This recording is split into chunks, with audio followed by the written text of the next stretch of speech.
mas pinalakas na pagbabalita, komentaryong walang mintis, iba't ibang entertainment.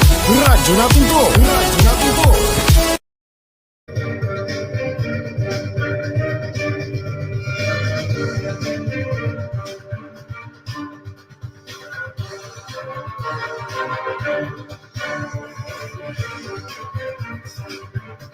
Marcos says new Bohol Dam to irrigate farms, attract tourists, and stop floods.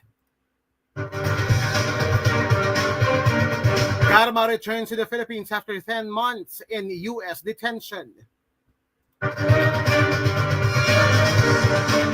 Bersamin lashes out at House over budget mess.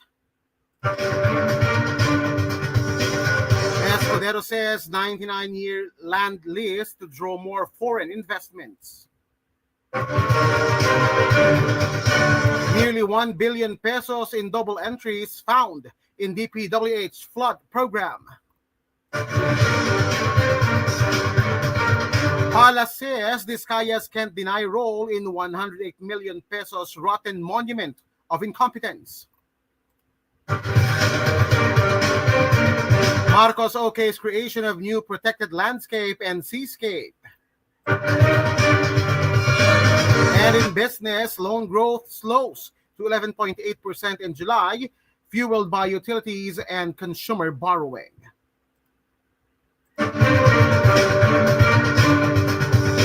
This and more on Newsline Weekend.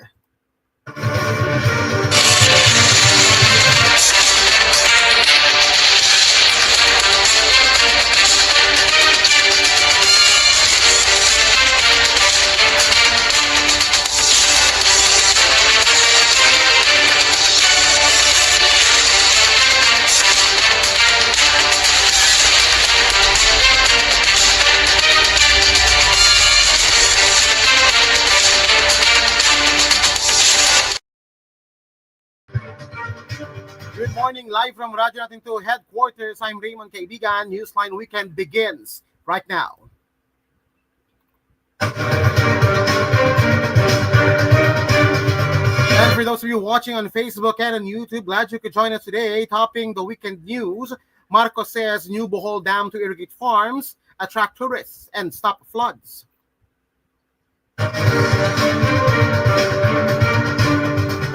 Besides boosting tourism and irrigating farms, the new Kulanasan Small Reservoir Irrigation Project in Calape, Bohol Province will also help mitigate floods in the area, according to President Ferdinand Marcos Jr. On Friday, Marcos inaugurated the 813 million peso facility with National Irrigation Administrator Eduardo Guillen, touting it as more than just a project for the farming communities.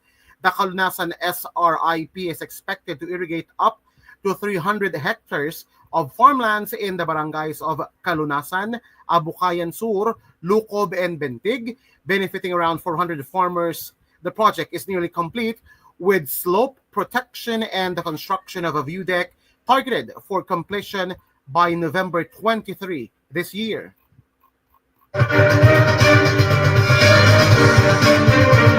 Marcos suggested to Bohol Governor Enrico Aumentado to build a view deck beside the reservoir. Ang lagay ay pang-picnic ng tao dito. Ang sarap nga naman magkakape-kape dito at titingnan yung tubig, di ba? Kaya it's another use. May isa pang gamit kasi ito, hindi lang irrigation, flood control pa ito, the President says.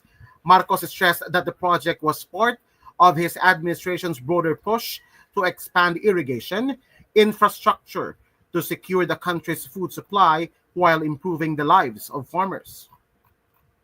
In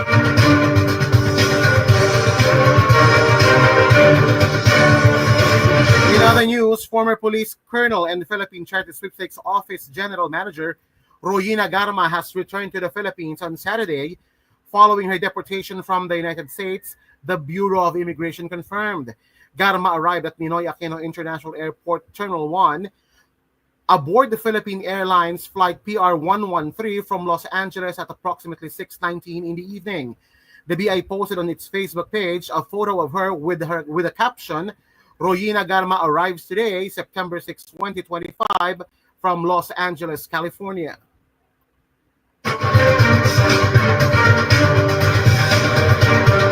This comes 10 months after she was arrested in San Francisco in November 2024 when her visa was canceled amid her application for asylum. Garma flew to the U.S. after she exposed the Davao model, which rewarded drug war killings during the former President Rodrigo Duterte's administration. She told the House investigation that former President Rodrigo Duterte instructed her to find an officer who could implement the Davao model of the drug war nationwide. Garma is also facing murder and frustrated murder complaints for allegedly ordering the 2020 killings of former PCSO Board Secretary Wesley Baroyaga. She denied the allegation.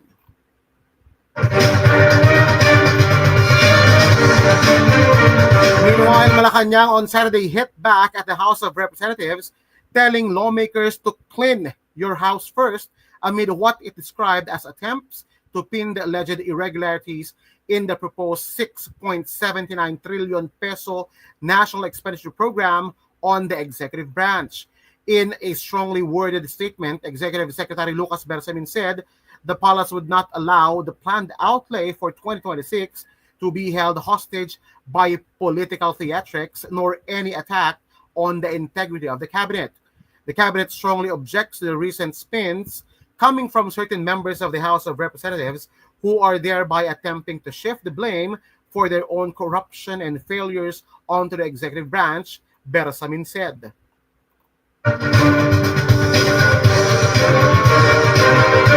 He stressed that cabinet members will not tolerate any attack on the integrity and reputation of the executive branch and any effort to hold the budget process hostage by political theatrics.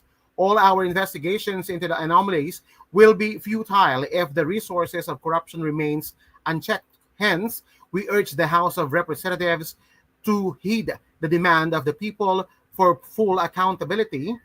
Clean your house first, he added. It was unclear what prompted Bersamin's rare censure of a co-equal branch of government.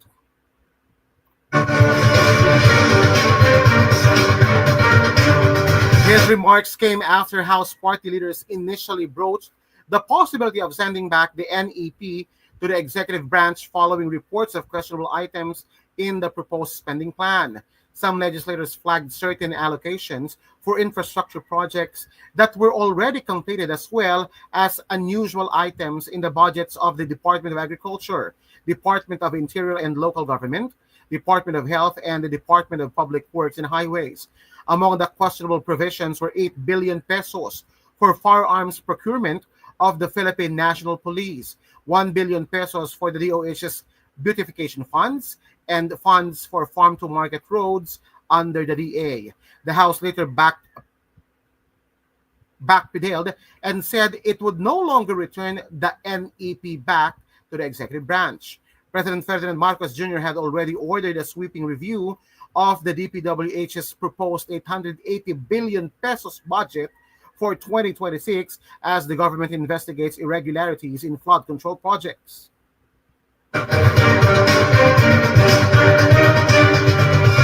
Marcos has also vowed to form an independent commission that will conduct a parallel probe of the flood control mess alongside hearings being conducted by the Senate and the House.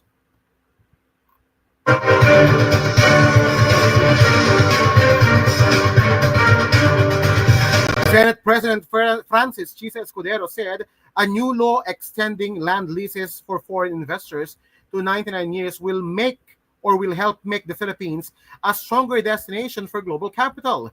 The measure, signed by President Ferdinand Marcos Jr. on September 3, amends the Investors Lease Act of 1993, which had capped leases at 75 years. Escudero, its principal author, said the change addresses one of investors' biggest concerns. Foreign investors have long complained about the prohibitive provisions of our laws regarding the ownership of land by non-Filipinos, he said. Businesses will never place their funds in destinations where there is uncertainty in laws and regulations. This law will go a long way in addressing these concerns. He stressed that security of tenure is critical when investors choose where to locate. No one will put in so much money only to be evicted after a short period of time, he said. We may be strategically situated geographically and they have a hard-working, English-speaking workforce, but unless there is stability in the investment environment, none of these advantages will help us compete. The law requires leased land to be used only for the registered investment project and for operations to begin within 3 years. Contracts may be renewed by mutual consent and cannot be modified or revoked except through the legal proceedings.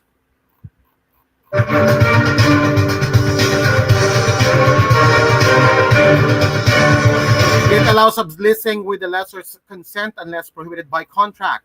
Violations such as exceeding the 99-year limit, misuse of land, or leasing more than the approved area can void the contract and carry fines of 1 million pesos to 10 million pesos or prison terms of 6 months to 6 years.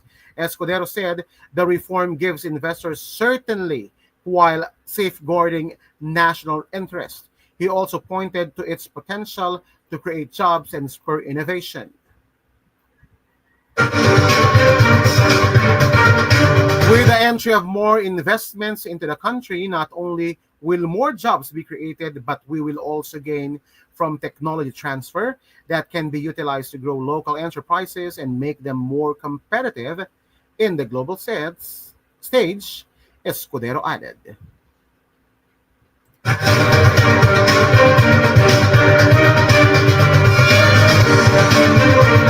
Coming up next on Newsline Weekend.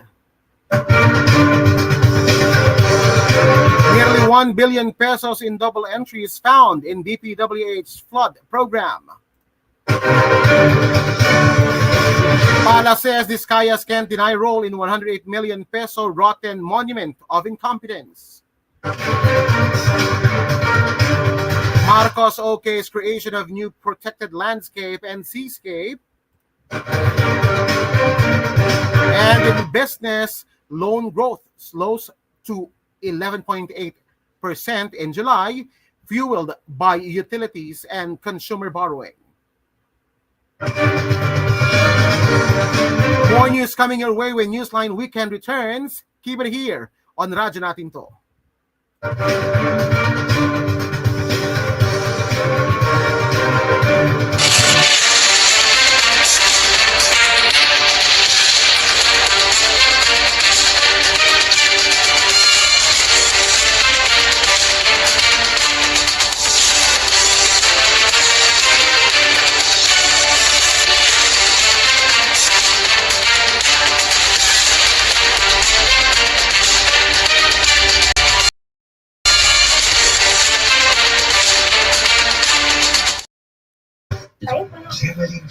Sherilyn. Hapon na mukhang fresh ka pa rin. Ay, baho lang ng anit. Mabahong anit? Mag-new Head and Shoulders every day. Para kahit malapit, fresh ang anit. Sherilyn, amoy fresh ka na sa hapon man o sa malapitan. New Head and Shoulders for 100% dander-free hair. No visible flakes with regular use. Hello, Washi! Laundry day na naman! Yay! Anong meron? Mancha ng chocolate, putik, may libag pa. Kaya natin yan! With Pride Washing Machine Detergent, may triple stain away formula. Tanggal ang makakit, matikip, at malupis na dunod mancha. Kaya easy-easy ang lamada. Mula noon, hanggang ngayon. All you need is pride. All you need is pride. Easy as Guide everyone. Iwan ang distraction. Magic ang guidan. Focus sa moment with fun. Sarap ng sama-samang may plano. Dala ng Coca-Cola. Tawanan at kwento. Walang maiiwan. Sa bonding. Buhos lang ang puso. Coca-Cola at kanin. Guide everyone. Everyday sa bahay daming activities. Kaya breakfast pa lang, give the champion energy. Milo breakfast every day. Milo breakfast every day. Help jumpstart your day with a balanced diet, healthy lifestyle, and an energized, nutritious breakfast with Milo. May winning combination of milk, champion energy nutrients, at chocolate sarap. Milo breakfast every day. Milo breakfast every day. Healthy jam, start your day. Milo every day. Dalawa, tatlo, Sinong mananalo? apat, lima, anim. I-fix na nga natin. Vicks Vaporub, bibigay ginhawa mula sa 6 na simptomas ng sipon. Wala siya, mabuti ng pakiramdam. Vicks VapoRub is available in Pure Gold stores nationwide. Visit your nearest branch now. I-fix na nga natin. Mabuti ng pakiramdam. Camphor plus menthol plus eucalyptus oil is the generic name of Vicks VapoRub. If symptoms persist, consult your doctor. Ngayon, everything starts from the home. Stay at home, work from home, school from home. Buti na lang, lagi namin kasama ang sarap na at home sa aking pamilya. Gardenia. Dahil ang Gardenia bread, laging masarap, mabango, malambot, masustansya, at freshly baked every day. Kaya kami mag-anak, ngayong stay at home, laging may gardenia sa bahay. Tara, let's bagets! Gardenia time! Gardenia, laging kasama.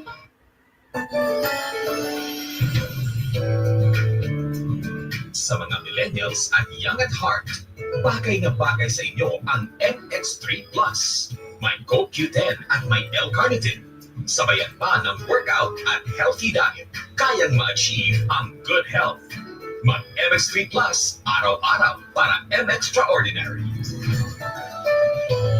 Mahalagang paalala, ang MX3 capsule ay hindi gamot at hindi dapat gamitin panggamot sa anumang uri ng sakit. Kapag kintab na sahig ang pag-uusapan, dito na tayo sa number 1. Star Wax Floor Wax. Kintab ay to the max. Ay, mas malinis na ang sahig ko ng kiting ng mga bisis. Kapag kintab na pag-uusapan, dito na tayo sa number 1. Pag Star Wax Wax, Star Wax Wax. Yan ang kintab ng max, max, max. Star Wax ang number 1 floor wax. May waterproof formula. Buhusan mo ng tubig, nakikintab ang sahig. Star Wax Wax, Star Wax Wax. Star Wax, di amoy gas. Star Wax ang number 1 kilometer. Star Wax ang number 1 floor wax. Gawa ng ACS Manufacturing Corporation. ISO certified world-class quality. ACS. Shield Bath Soap. Galit sa sakit at may malasakit. Ang Shield Bath Soap ay recommended ng Philippine Nurses Association. Di biro maging nurse, dapat marunong sa sakit at marunong mag-alaga. Yun bang may malasakit? Kaya magaling sa kaso, hanap ko tulad ko, lalo't may pamilya ko. Kaya ang gamit ko, Shield Bath Soap. Galit ito sa sakit at nagdulot ng germs. May antibacterial sa pareho ng sa leading brand. At may malasakit sa skin dahil may shea butter moisturizer. May malasakit din sa budget dahil super affordable. Kaya naman recommended ito ng Philippine Nurses Association. Share galit sa sakit, may malasakit.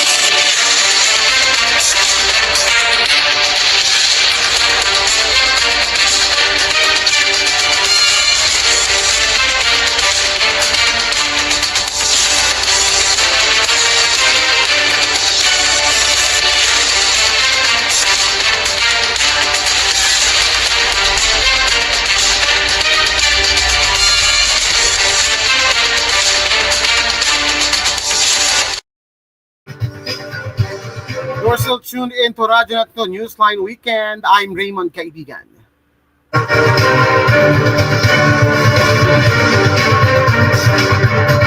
House Deputy Minority Leader and ACT Teachers Representative Antonio Tino has flagged nearly 1 billion pesos worth of duplicate flood control projects in the 2025 national budget. At Friday's budget deliberations of the House Committee on Appropriations, Tino cited the flood control project in Barangay Mangokoroco, Argoy, or Ahoy, Iloilo, that appeared 3 times in the General Appropriations Act.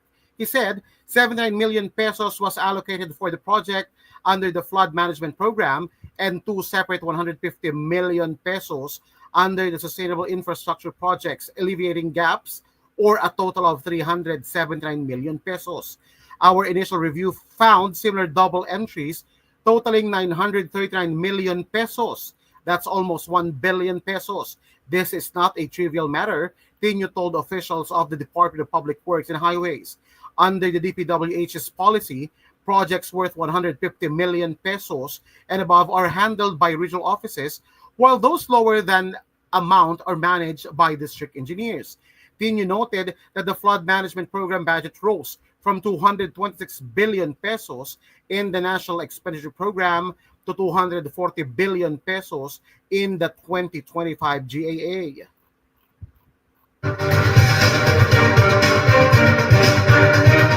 The lawmaker also stressed that for the most part, hindi nakabatay sa mga scientific and technical studies for flood management, especially along the river basins.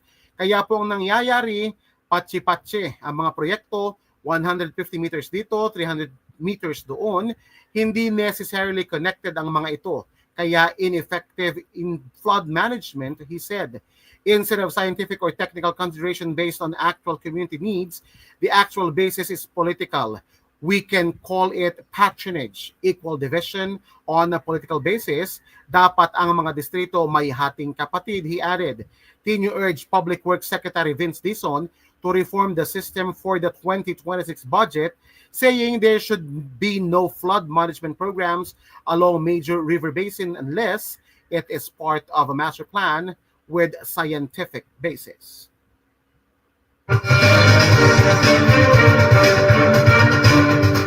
Malacanang on Saturday called out the camp of controversial contractors Sara and Pacifico Curly Discaya for denying responsibility for the second phase of the 108 million peso Philippine Film Heritage Building in Intramuros, Manila.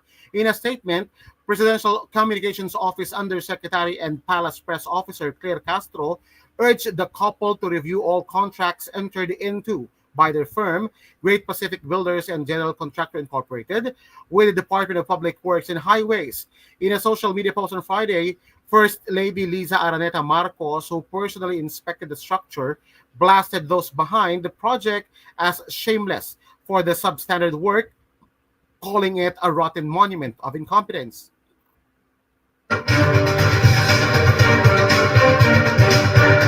They might have forgotten their commitments considering the numerous projects that they got from the government. Wrong information given to the media may cause confusion to the people, Castro said. Lawyer Cornelio Samaniego III, the Discaya couple's lawyer, earlier told the media that Great Pacific handled only the first phase of the project, which was supposedly completed in December 2024 and covered by a certificate of completion. He said a different contractor was awarded with the second phase of the construction project, which included the cinematheque of the building. But Castro centered that Great Pacific, among the 9 Discaya-owned firms whose licenses were revoked by the Philippine Contractors Accreditation Board, voluntarily entered into a contract dated January 2025 with the DPWH as presented or represented by Manny Bulusan from the Office of the District Engineer. She said Great Pacific agreed to execute and needed works as stipulated under the contract. The contract had a duration of 240 calendar days, which the original expiry date set for September 4, 2025, and was notarized by a Manila lawyer.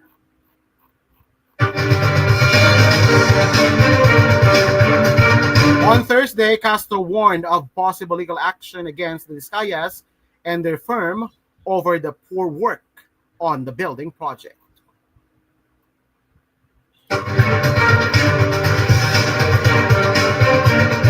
In other news, President Ferdinand Marcos Jr. has signed into law 2 measures declaring a total of 73,880 hectares of land and waters in the provinces of Tarlac and Southern Leyte as protected areas under the National Irrigated or Integrated Protected Area System. Republic Act number 12237 declared a total 12,676 hectares in the town of Mayantok and San Jose and Tarlac as protected landscape to be known as the Mount Sawtooth Protected Landscape. RA number 12238, on the other hand, designated 61,204 hectares of the water surroundings of Panaon Island in Southern Leyte as a protected seascape to be referred to as the Panaon Island Protected Seascape. Cognizant of the profound impact of human activity on all components of the natural environment, it is hereby declared the policy of the state to secure for the Filipino people of present and future generations the perpetual existence of all native plants and animals through the declaration of protected areas under NIPAS, within the classification of national park as provided in the Constitution, the law stated. The measures, which were signed on August 29, were published on the official Gazette website on Thursday. The new laws mandated the creation of protected area management boards for the 2 protected sites to be headed by the regional executive director of the Department of Environment and Natural Resources. They also required the establishment of trust funds to finance the projects of the protected areas, which may be augmented through grants, donations, and endowments from local and foreign sources. The funds may not be used for personal services expenditures.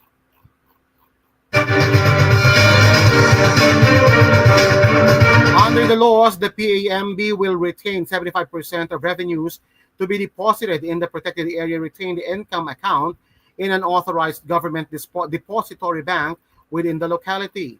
The remaining 25% will go to a special account in the General Fund of the National Treasury to finance the programs and projects of NIPAS.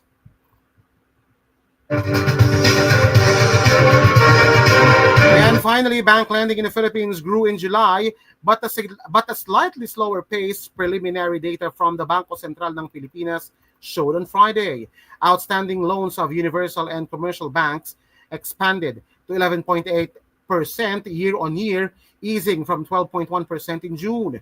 After seasonal adjustments, lending increased 0.7% month-on-month. Outstanding loans to residents increased by 12.4% in July from 12.6% in June.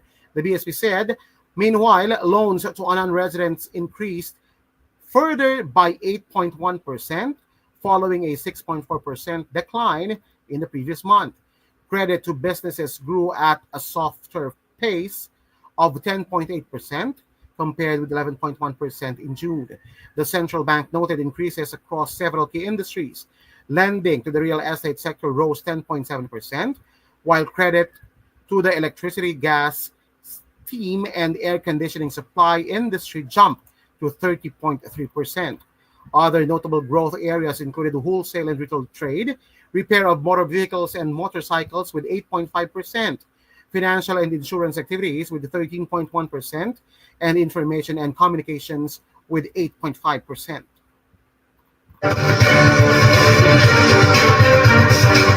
On the consumer side, loans to residents, which include credit card, motor vehicles, and salary-based loans, expanded to 23.6% year-on-year.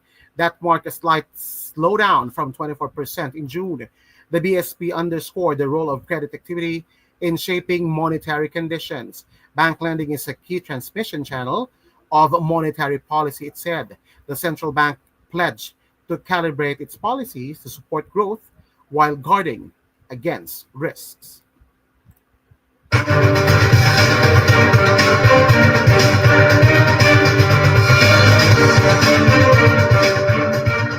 A quick roundup of today's headlines. Marcos says new Bohol Dam to irrigate farms, attract tourists, and flood controls. Garma returns to the Philippines after 10 months in U.S. detention. Belsamin lashes out at House over budget mess. Escudero says 99-year land lease to draw more foreign investments. Nearly 1 billion pesos in double entries found in DPWH flood programs. Mala says Vizcayas can't deny role in 108 million pesos rotten monument of incompetence. Marcos okays creation of new protected landscape and seascape. And in business, loan growth slows down to 11.8% in July, fueled by utilities and consumer borrowing.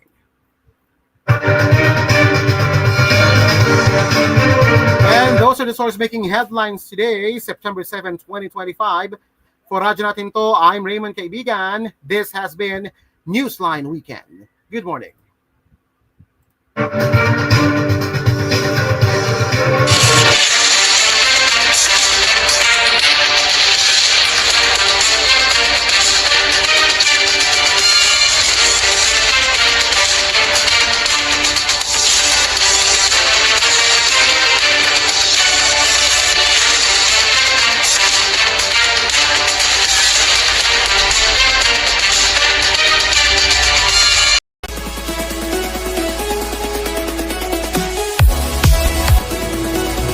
mas pinalakas na pagbabalita, komentaryong walang mintis, iba't ibang entertainment. Radyo natin to!